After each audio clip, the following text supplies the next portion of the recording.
Tomorrow morning, every tax office on earth opens its doors. And no one walks in. No income tax, no sales tax, no corporate tax, nothing. For one full year, the government simply stops collecting. You'd think this is the moment everyone's been dreaming of. More money, more freedom, more control over your own paycheck. But here's what nobody tells you. The first thing to disappear isn't debt. It's the illusion that taxes were ever the problem. Stay with me. This gets dark fast. This is an experiment that doesn't exist. Yet, today's scenario, a world where every government on the planet suspends taxation for 365 days. Sounds simple. It isn't, because taxes aren't just a bill you pay. They're the invisible wiring behind almost everything you rely on. Roads, hospitals, schools, the military, the courts, even the money in your bank account. Pull one wire, and you find out how many other things were connected to it.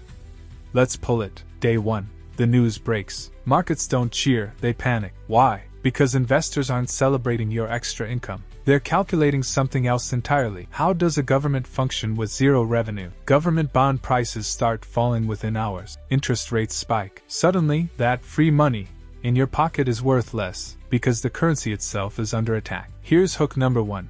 The tax cut doesn't make you richer. It makes your money more fragile. And this is only day 1. Let's say you're an average earner. Your paycheck jumps 25 to 30% overnight. No more federal withholding, no more payroll tax. For about 6 weeks, life is good. But watch what happens to prices. Businesses' no disposable income just exploded across the entire economy. All at once, everywhere. Rent creeps up first, then groceries, then anything scarce, housing, healthcare, childcare. Within 3 months, that 25% raise, inflation has quietly eaten half of it. This is hook number 2. You didn't get a raise. You got a delay. Here's where it turns from personal to civilizational. Governments have 3 options, and none of them are painless. Option 1, borrow. But bond markets are already spooked. Borrowing gets expensive fast. Option 2, print. We've seen this experiment before. Hyperinflation in 1920s Germany, in Zimbabwe, in Venezuela. Prices don't just rise, they spiral. Option 3, cut. Schools reduce hours. Roads stop getting maintained. Emergency response times climb. Public hospitals ration care. Here's hook number 3.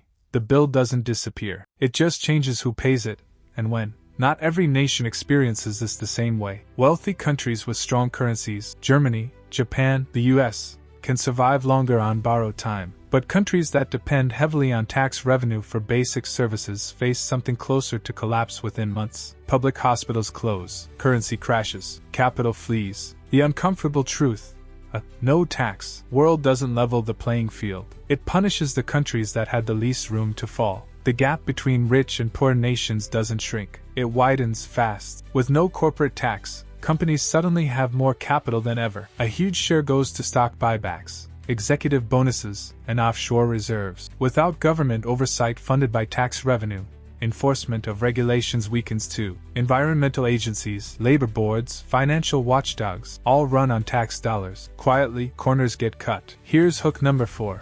Removing taxes doesn't just shrink government, it shrinks the referee.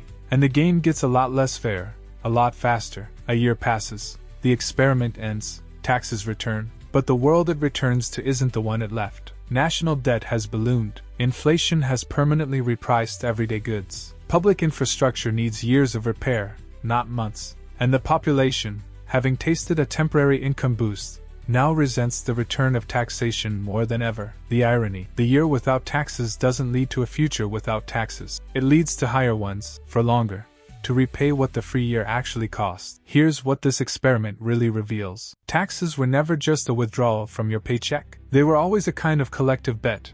A bet that if we all put something in, we get something back that none of us could build alone. Remove that bet for a year, and you don't discover freedom. You discover how much of your daily life was quietly being paid for by strangers you'll never meet, and how much you were paying for theirs. Money doesn't disappear when taxes disappear. It just stops moving where it's needed, and starts moving only where it's wanted. And a society that only funds what it wants, never what it needs, doesn't stay a society for very long. So the next time that tax withdrawal stings on your paycheck, ask yourself what you're actually buying with it. Because in this experiment, the world found out the hard way. Some prices you don't see until you stop paying them.